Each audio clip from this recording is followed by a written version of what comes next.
여러분, 하나님께서 우리를 구원하신 목적은 단순히 우리를 죄에서부터 자유롭게 하시기 위함이 아니고 더 중요하고 근본적인 이유가 있기 때문에 우리를 구원하셨습니다.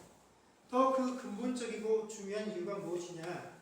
그것은 우리로 하여금 하나님의 자녀로서 온전한 사람을 이루어 가시기 위함이다라는 것입니다.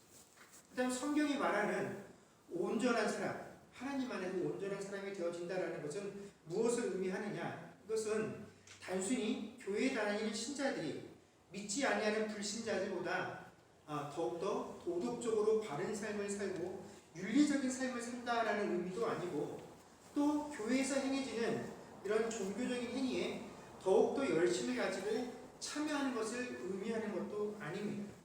여러분, 우리가 성경에서 말하는 하나님 안에서 참된 사람이 되어진다라는 것은, 온전한 사람이 되어진다라는 것은 바로 이런 의미가 있습니다.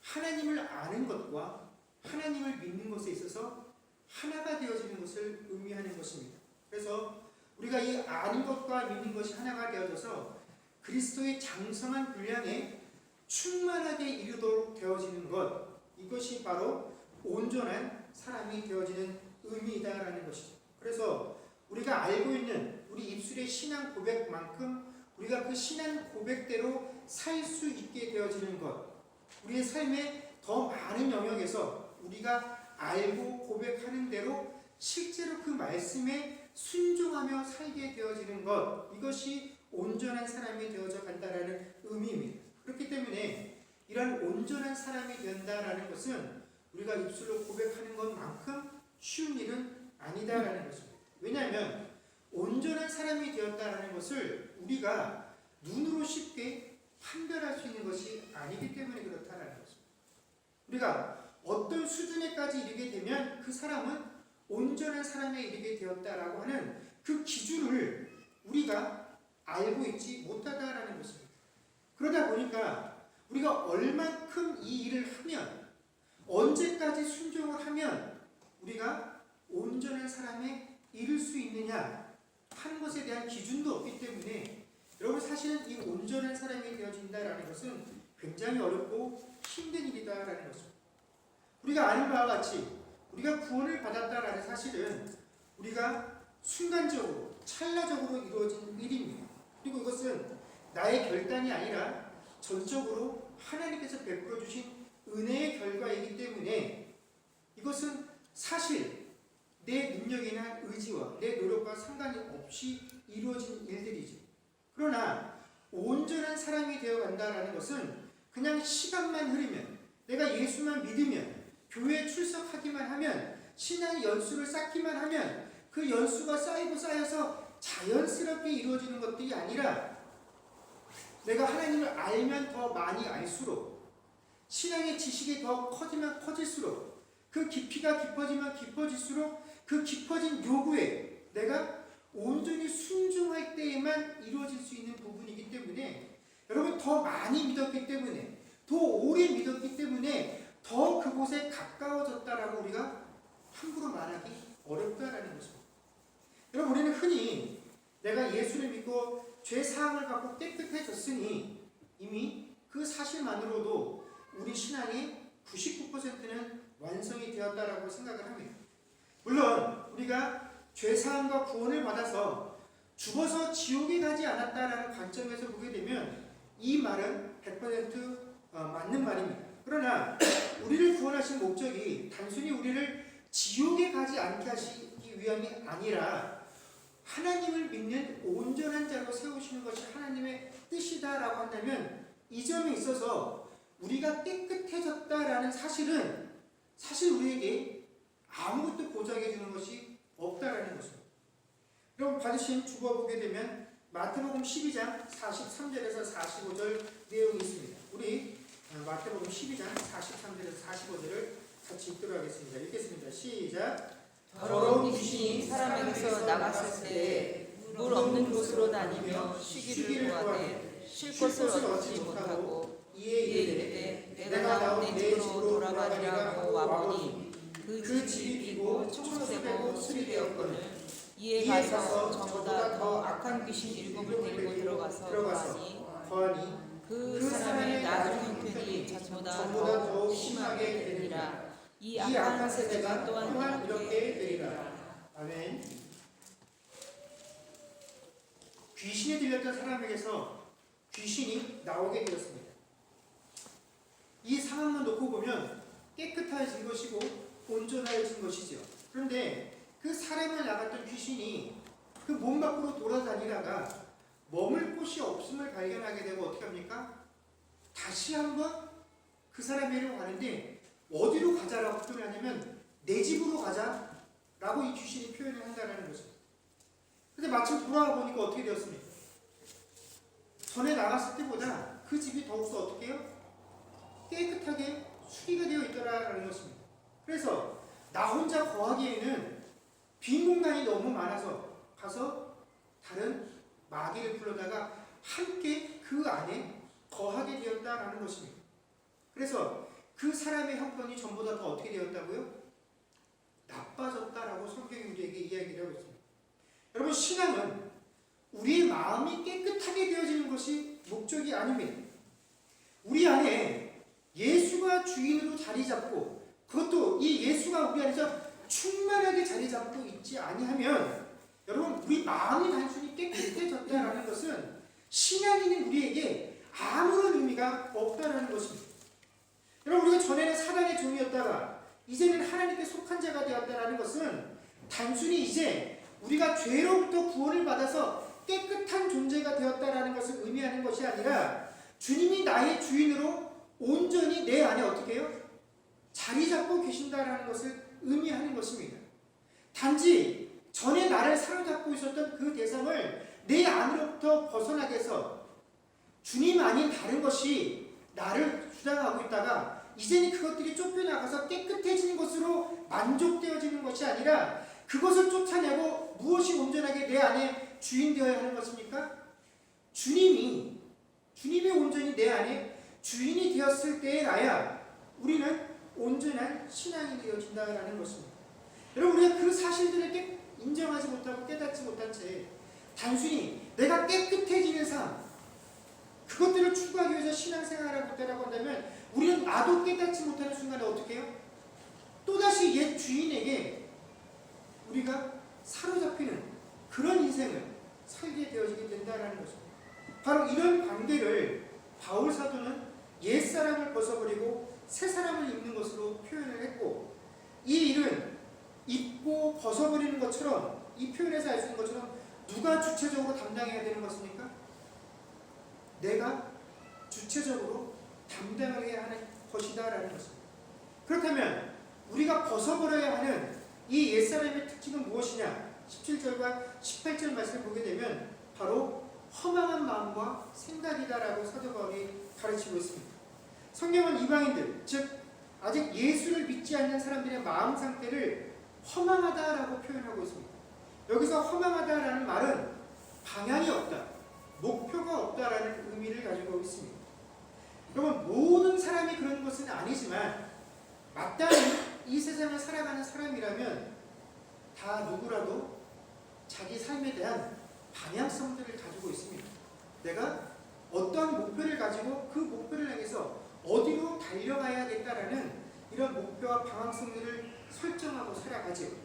단지 그 목표가 좀 더 구체적이냐 그렇지 못하냐, 얼마나 그 목표를 이루기 위해서 그 사람이 열심을 가지고 살아가고 있느냐, 또 그 열심을 낸 것만큼이나 그 실제 삶 속에서 얼마큼의 열매들을 거두며 살아가고 있느냐 하는 정도의 차이가 있을 뿐이지, 사실 사람은 누구나 다 목표를 가지고 방향을 설정해서 그곳을 향해 달려가고 있다라는 것입니다. 그런데 왜 성경은 예수를 알지 못하는 사람들에게는 허망하다, 이렇게 방향도 없고 목표가 없다라고 이야기하고 있을까요? 도대체 바울이 말한 이방인들의 허망하는 그런 마음은 무엇을 의미할까요? 여러분, 앞에서 언급한 것처럼 사람이라면 마땅히 자신의 인생을 계획하고 설계합니다. 그래서 내가 나아가야 할 방향, 목표들을 분명하게 세우고 그것들을 이루기 위해서 살아갑니다. 그런데 여러분 사실 사람들이 세운 인생의 목표나 그 방향이라는 것들은요, 이것이 옳다 그르다 판단하기가 어려운 것들이 참 많이 있습니다. 살아가면서 저 사람의 인생이 아주 극단적으로 누군가에게 손해를 입히는 그런 악한 삶을 살지 않았다라고 한다면, 혹은 그의 생명을 바쳐서 누군가를 살리는 그런 아주 선한 일을 하지 않았다라고 하는 이런 극단적인 예가 아니다라고 한다면, 사람이 내 인생을 설계하면서 나는 이런 걸 추구하면서 살겠어, 이런 목표를 이루며 살겠어 라고 하는 것에 대해서 잘했다 못했다 판단하기 힘들다라는 것입니다.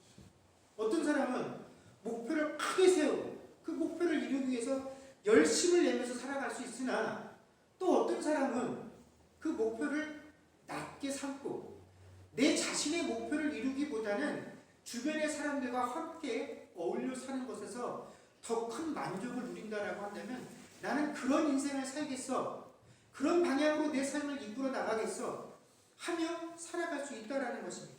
그렇기 때문에 이런 것을 가지고 저 사람의 방향이 옳다 그르다, 목표가 잘못됐다 잘되었다라고 사실 우리가 함부로 판단하기 어렵다라는 것입니다.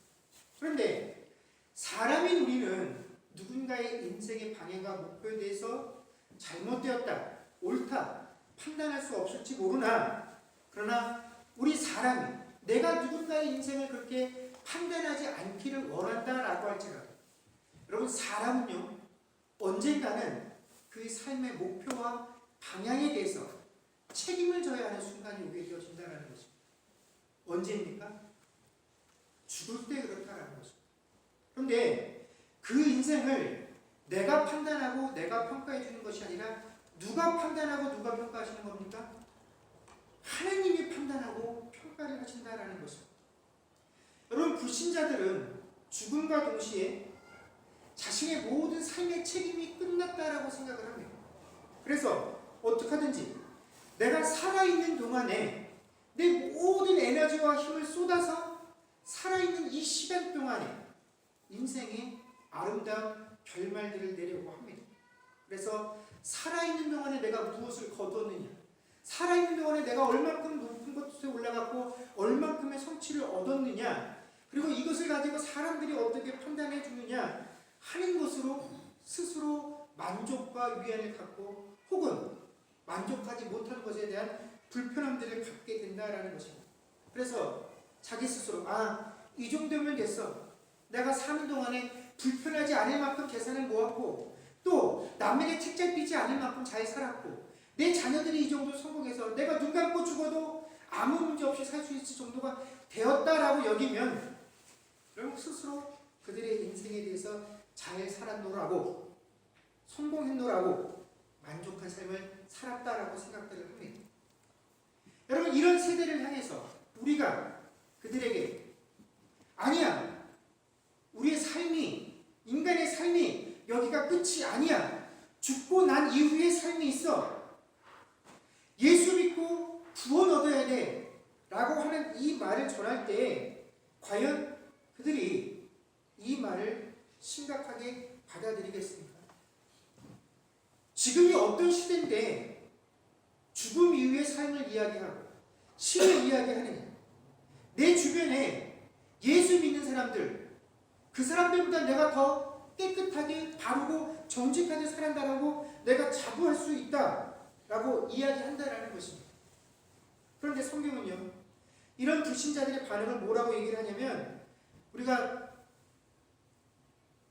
로마서에서 밝힌 것처럼 하나님께서 그들을 어떻게 하셨기 때문에, 무지한 상태로 내버려 두셨기 때문에, 그들을 총명함을 허락하지 않으셨기 때문에, 그들의 마음이 굳어져서 하나님의 생명으로부터 떠나 있기 때문에 그들은 그렇게밖에 받아들일 수 없고 판단할 수 없는 것이다 라고 가르쳐주고 계신다는 것입니다.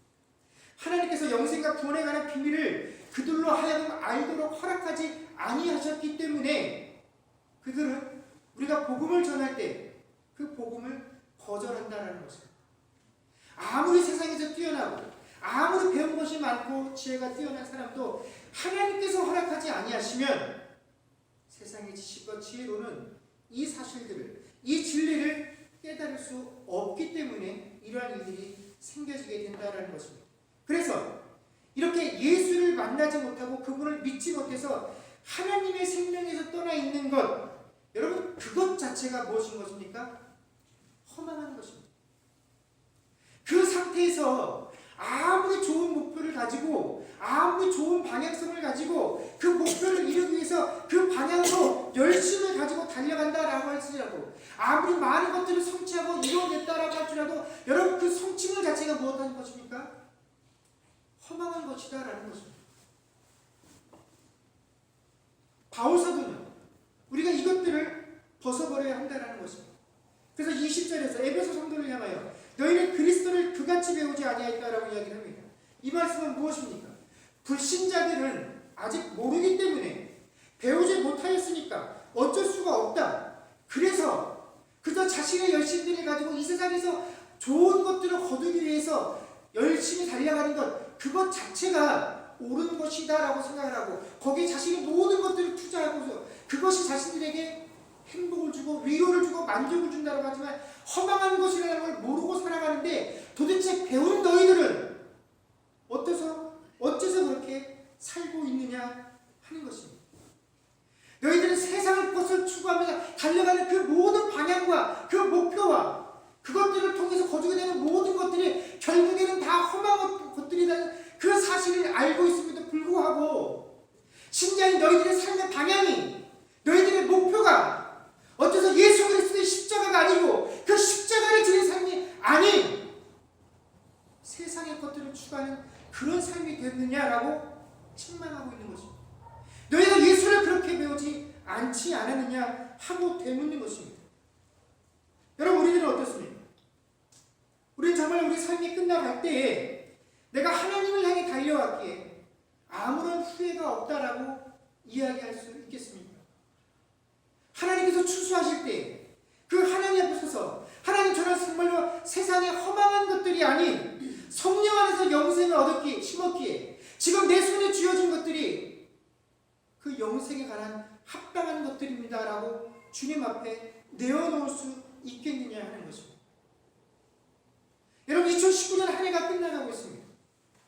이 2019년 한 해를 돌이켜보면서 우리 손에 무엇들이 쥐어져 있습니까?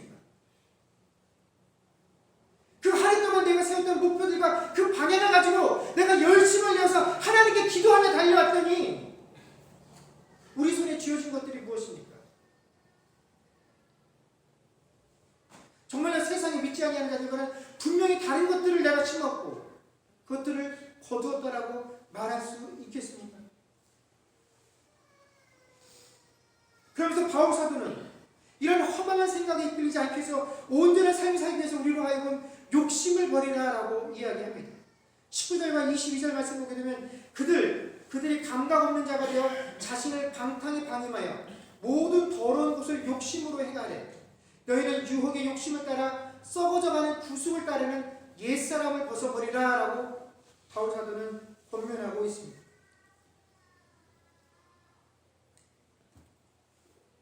여러분 우리는 이 세상에서 성공하기 위해서 자기가 하는 일에 대해서 욕심을 가지라라고 이야기를 합니다.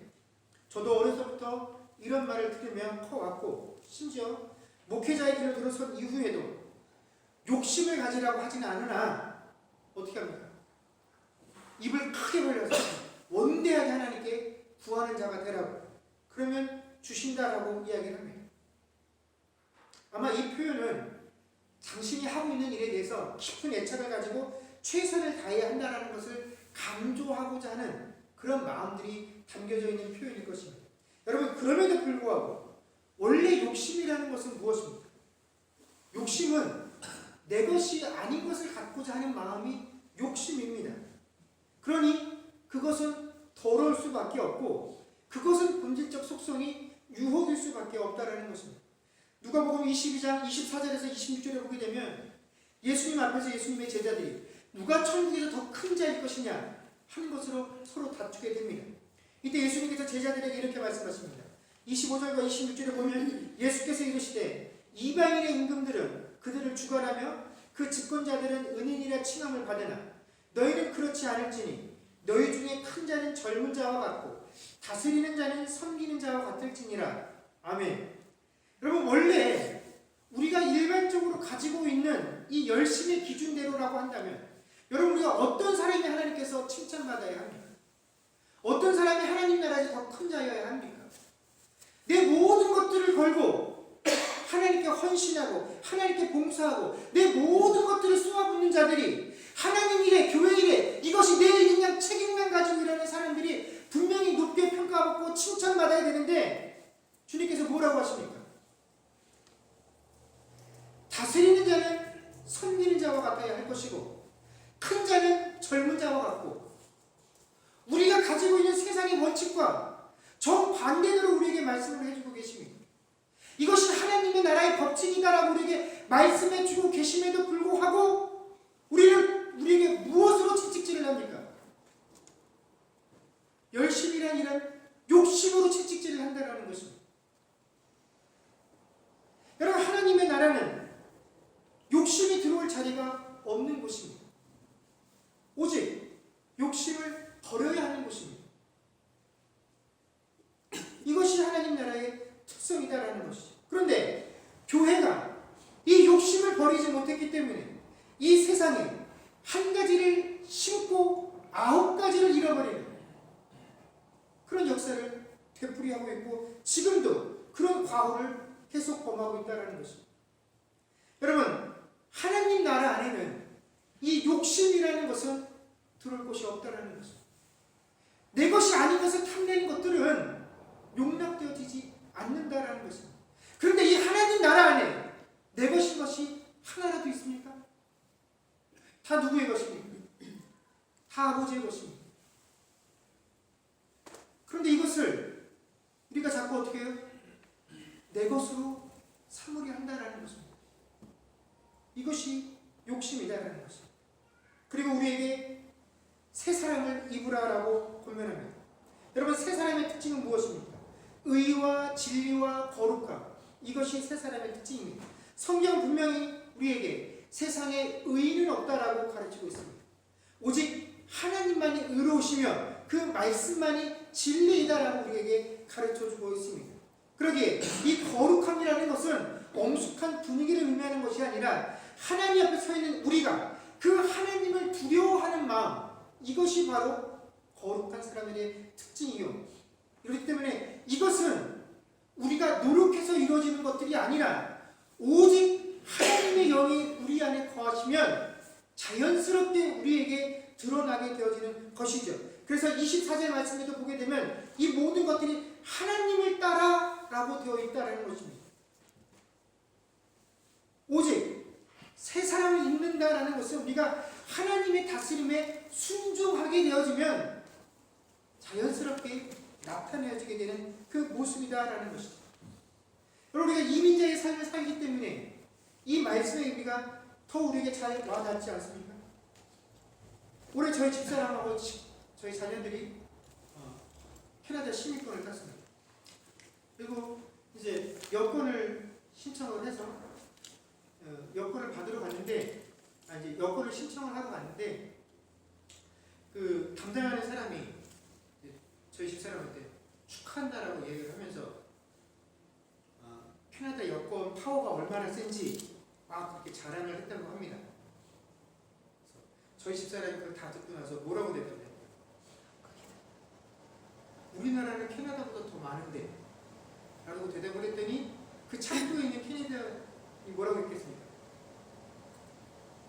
이제부터 네 나라는 캐나다야 라고 얘기를 해줬다는 거죠. 캐나다 시민권에 대해서 캐나다 여권을 받았음에도 불구하고 우리 생각과 우리 마음은 항상 어디에 젖어 있습니까? 한국 사람이라는 것을 쉽게 떨쳐버리지 못하죠. 여러분, 우리가 비록 외모는 정통적인 캐네디언이 아니다라고 할지라도 우리 뼛속 깊이 한국 사람의 피와 생각과 문화들이 뿌리 박혀 있어서 그 이전의 삶을 벗어버리기가 참 힘듭니다. 그래서 우리는 지금도 이곳에서 조금만 불편하면 무슨 무엇과 비교를 합니까? 아이고, 한국은 안 그런데, 한국은 뭐가 좋은데? 캐나다는 이게 불편해. 이래서 안 돼. 라고 이야기를 합니다.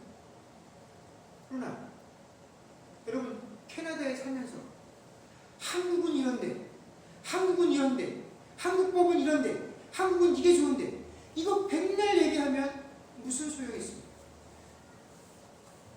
우리는 무엇을 쫓아가야 하는 존재들입니까? 이곳에 살면, 캐나다 시민이 되었으면 이곳의 법을, 이곳의 문화를, 이곳의 가치관을 따르고 순종하고 살아야 되는 존재들이다라는 거죠. 물론 그 사이에 우리는 끊임없이 시행착오를 하겠죠. 그러나 그것이 귀찮다라고 해서 옛날 방식대로 살 수 있습니까? 아 그래 너는 그러니까 그래 너는 옛날 방식대로 살아라 하고 여기 법이 허락을 해줍니까? 인정해줍니까? 받아줍니까? 그 잘못들을 아무리 하고 타령을 해봐도 소용이 없다라는 것입니다. 여러분 이것이 우리가 하나님 자녀가 되었다라는 의미입니다.